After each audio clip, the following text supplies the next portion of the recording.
those that are in trading, you see the volumes they're doing.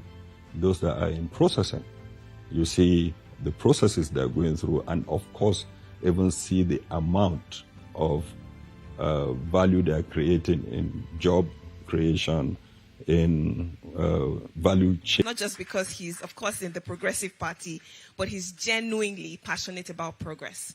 And now I'll be inviting our special guest of honor. I mean, when you read people's bios, it's not because you can't get it online. It's just to reiterate and them again because they've done such a great work. Well, he didn't let me read his bio before he came up stage. Please let's make welcome and give a better round of applause for Mr. Abba Bello, the Managing Director of Nexim Bank, who has left.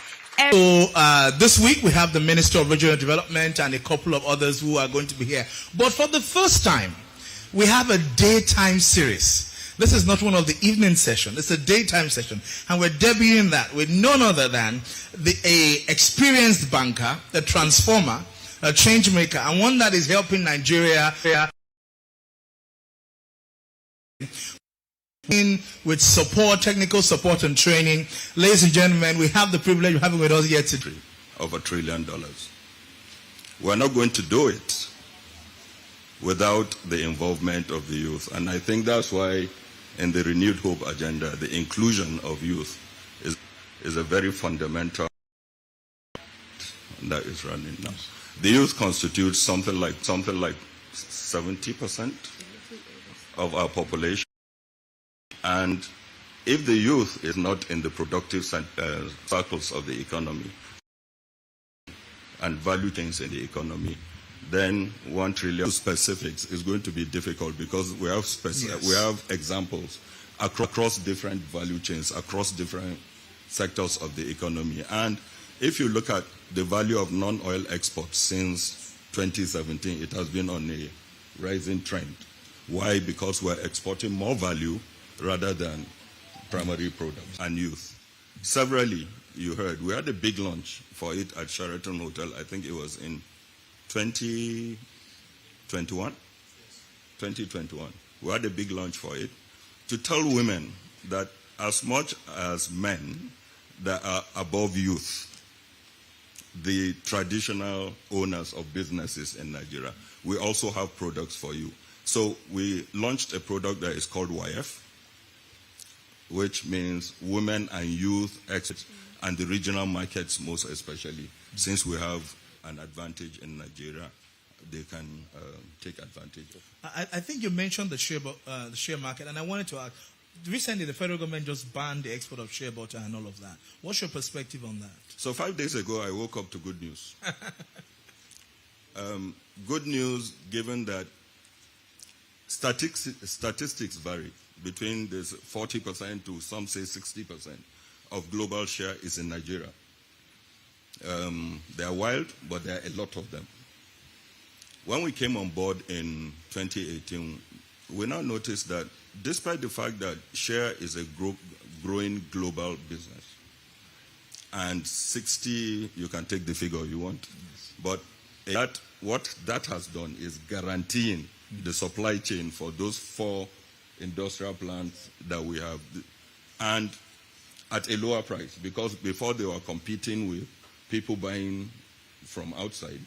Now I think we are going to even have excess share for the production. But I even want to appeal to government to perhaps even increase the period from 6 months to perhaps a year, because we want to also encourage more people to start investing in value addition for share in Nigeria. And added to the appeal I'm making to government, let's not only make it share. Let's look at other value chains, agricultural value chains, and start a process of banning the export of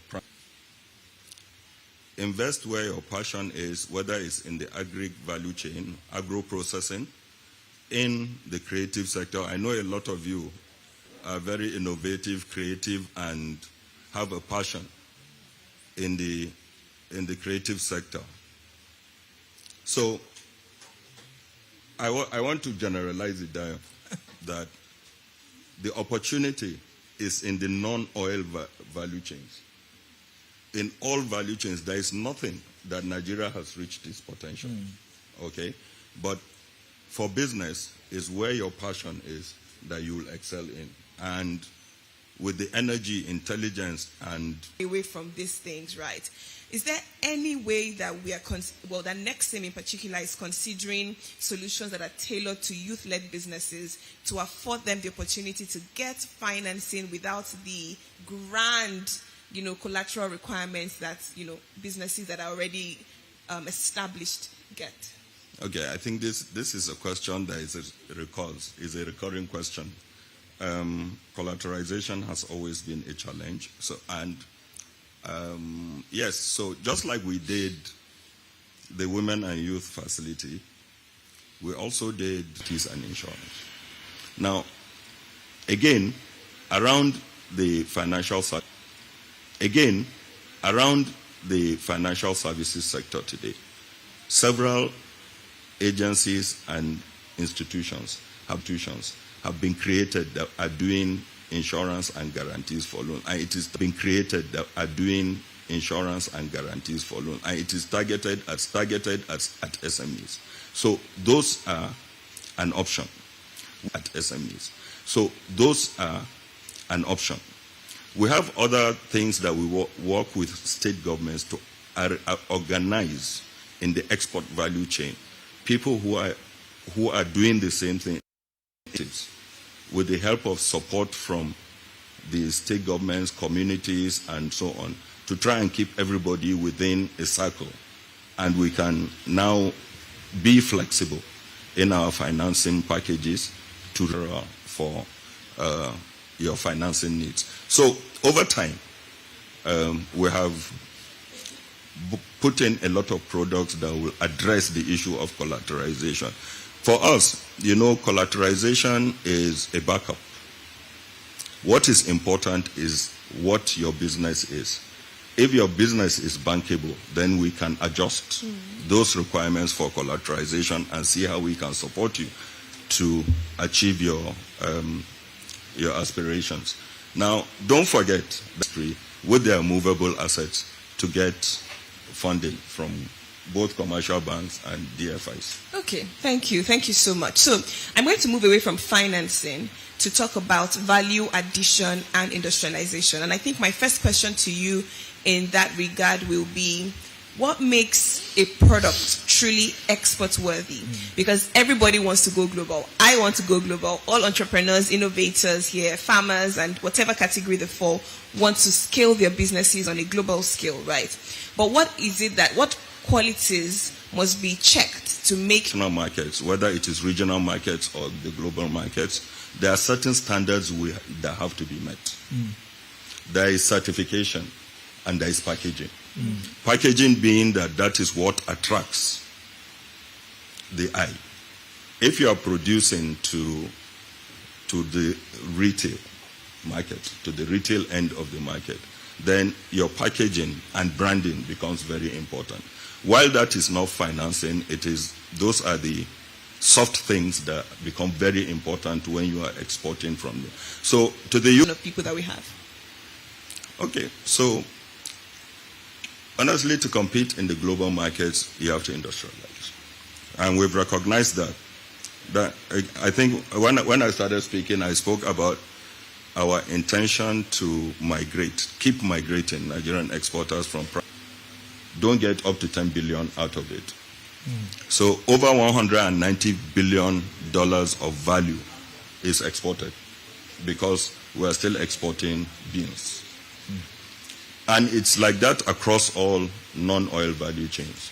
So there is a critical need in our target of 1 trillion economy.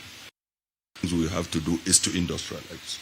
So Nexim's focus is contribution to the industrialization drive of Nigeria is in the export value chain. And I've spoken about industrializing the shea butter value chain. The mindset for most people when they hear export or want to engage in export is to export overseas, and I use the term overseas deliberately, is to go across the seas to Asia, to Europe, and to America. That is the mentality of the continent, that we trade with other continents and not trade with ourselves. In the whole world, Africa is the only continent that doesn't trade with trade between that exists in Senegal. So the intra-Africa trade is supposed to bring everybody together, share information about the availability of certain things. So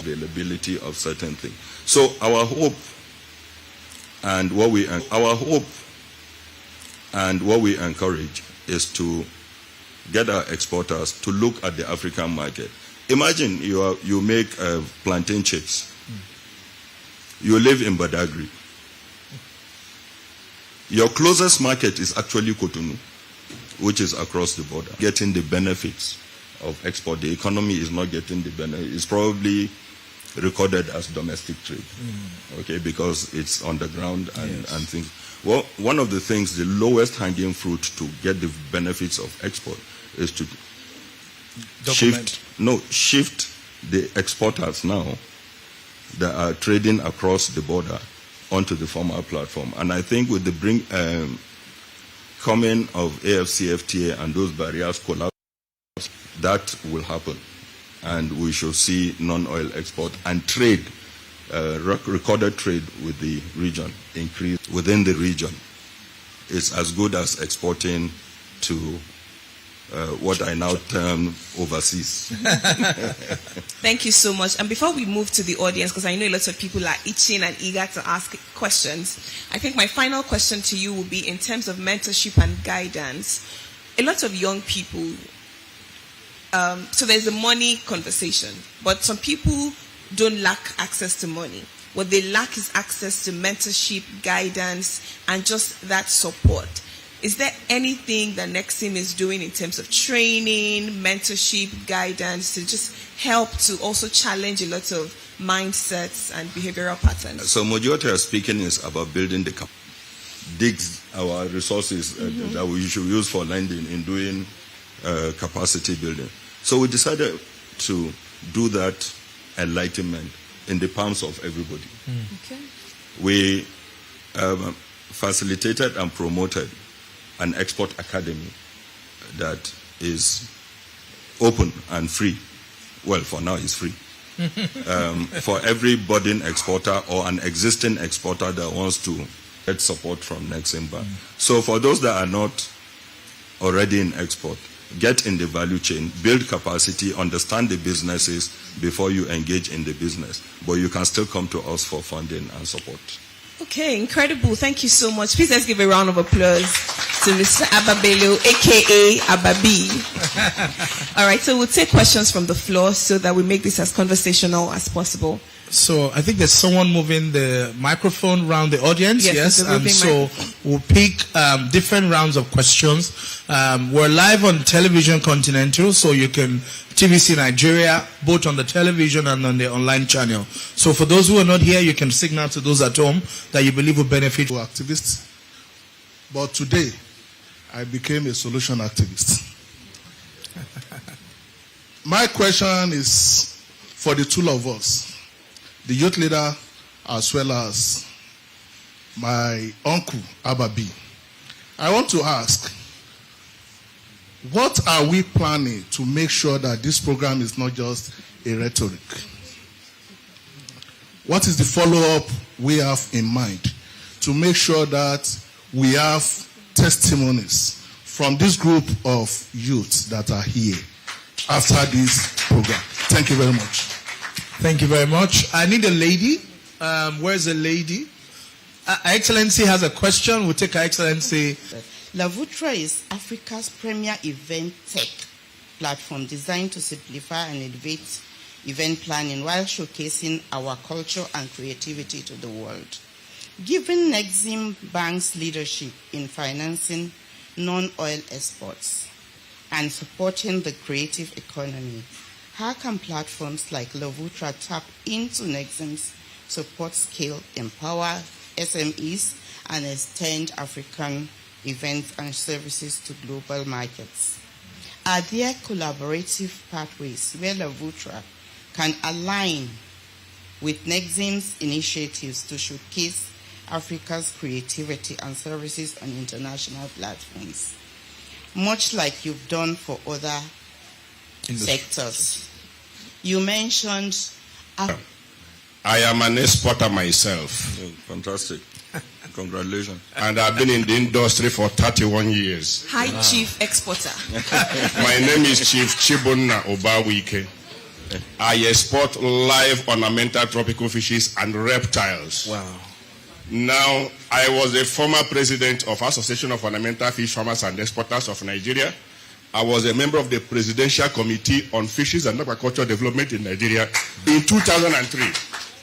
By the time we finished our committee work, Nigeria became the largest catfish producer in Africa because the government gave teeth to our report and Nigeria benefited immensely from it. I represented Nigeria as a vice president in African Task Force on Ornamental Fish Development set up by African Union Inter-African Bureau for Animal Resources. I'm coming. AUI by Kenya. I am giving you a background. So I'm talking from people who are in the trade already. Not people you will say, come, let us train you here because the experience is already there. We already have the market. How can you assist us? And also assist us, talk to those that are sabotaging the efforts of the government. Thank you. Thank you. Okay, we'll take the lady at the back and close this first session. Your name and your question. Thank you. Good morning. I'm Oluseyi Deborah Moemeke, and I'd like to stand on the existing protocol. I appreciate the... Can we have... Sorry, hold on, ma'am. Can we have one house, please? Thank you. One house, please. Thank you. Your question. Okay, thank you, the National Youth Leader. I watch the entrepreneurs that may want to go into exportation or even local businesses that will enhance the economy of our nation. Local businesses that will enhance the economy of our nation. A lot lack this knowledge and wherewithal. Can we please consider that as a take-off strategy from this? Consider that as a take-off strategy from this sitting, and unless the opportunities and the brains we have here, and by extension that will come after, and really a total of 137 billion naira. A total of 137 billion naira has been released to Nexim, but that fund is going in as a revolving fund. So even when exporters pay back, we give new loans with it, either to the same exporter or a new exporter, that has not had the benefit of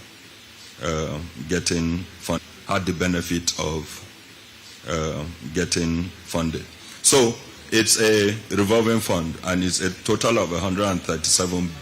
The debenture was 150, but only 137 billion was. But that's the lowest interest rate in the market today, at 9%. So we have funded exporters to the tune of somewhere around 420 billion naira today, all at very concessionary rates. The jobs that have been created, direct jobs that have been created from our funding, is somewhere about 12,000 jobs from our funding. That is about what happens after this program today. I can't remember who asked the question, that this won't be a one-time thing. It is exactly the same thing we discussed with National Youth Leader over the weekend, that we're going to use this as the big occasion to this engagement, and know that our offices are always open to you. You can come in at any time. Lavotra events. Again, that's the export of services. When you are speaking, you said it. How do we encourage the export of services? Today, services constitute close to 55% of our GDP. It is the biggest sector of our economy. And services, you know, is very wide. Yeah. Almost what Moji does is those contracts or those jobs to do. Come to us if you need financing for it. As long as you flow the dollars back to Nigeria, we'll finance it. Again, we're also all part of services. We're trying to see how we can support Nigerian businesses in sectors such as construction to explore African markets. All these big roads we're building now, we're again rebuilding the capacity of construction companies in Nigeria. Jobs are not only in Nigeria, there are jobs in Benin Republic, there are jobs in Ghana, and hidden charges. That is 9% total. Okay. Single digit. Single digit interest rate, yes. Exporter of fish. First, what are ornamental fish? Is it goldfish that is in ponds or what? When you say ornamental fish, yes, goldfish is part of ornamental fish, but it is not endemic to Nigeria. It is foreign species. Okay, so generally you're speaking of aquaculture. Not just aquaculture. Yes. Aquaculture is a component part of ornamental fish trade. Okay. But I concentrated more on Eating livestock. Yes. Has its stock. Yes. Has its own specialization. And if I hear you own specialization, and if I hear you well, livestock is not only cow. Livestock is not only cow. No, I'm just saying livestock because we have a tendency to limit what the functionality is. Including your reptiles. Is livestock. If you're doing is livestock. If you're doing snails, is livestock. Snails is livestock. Okay, so there is a focus for it. But for us, we've always known that there is value in maybe because I didn't say it when I was saying what our pillars were. Even aquaculture is part of our focus area, but we just group it as agriculture focus area. Maybe we should even now say in partnership, the youth wing of the party partnership with other organizations are doing a lot to ensure that we build capacities of our young people.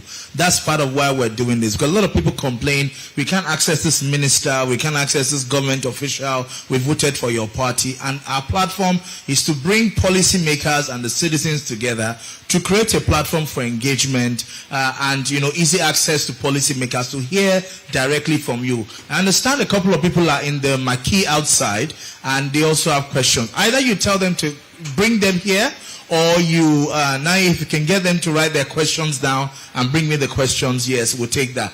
We're not done. I also advocate for your requirements to be met from agencies that are charged with making sure Nigeria meets global standards. I want to look at it from that perspective rather than frustration. Yes. Okay, yes. Muji, just 1 second. Read a few. Okay. And just 1 second. Let me also mention that on Wednesday, on Thursday, we have the Minister of Regional Development here at State Regional Development here at 6 o'clock. But networking will begin at 4 o'clock. Then on Friday, we have the Director General of NIDA is going to also be joining on here. For those who are in tech, who wants to engage with NIDA and see how they can leverage Nigeria's government policies and programs for their tech innovations and stuff. And next week, Tuesday, also here, we have the Director General of the National Sport Commission. He's going to be watching. Okay, so let me tell you, it's just a coincidence. Maybe it is those that were chosen. One of our things that were very aggressive about. One of our objectives that we're aggressive about, I've mentioned it earlier, is to encourage processing. Number one. A lot of the processing facilities are put in Lagos. It's simple economics, proximity either to the raw material or proximity to market. Okay? And market in this case, is, since you are an exporter, market is your vessel that is taking your products out. Okay? But it's one thing we have done. Outside Lagos, we found that in different regions of Nigeria, there are clusters that are trade-driven clusters. If you go to the north, it is Kano. So everything that is produced in neighboring states, like my own state, Katsina, finds its way to the Kano aggregation facilities. We want to encourage the complete value chain to be finished in the state of production. Okay? So we introduced something that is called the State Export Development Fund, which was riding on the program that NEPC was driving, which is called One State, One Program, One Product. That is to say, in every state of Nigeria, there must be something that is exportable. Okay, and we went and stood behind NEPC.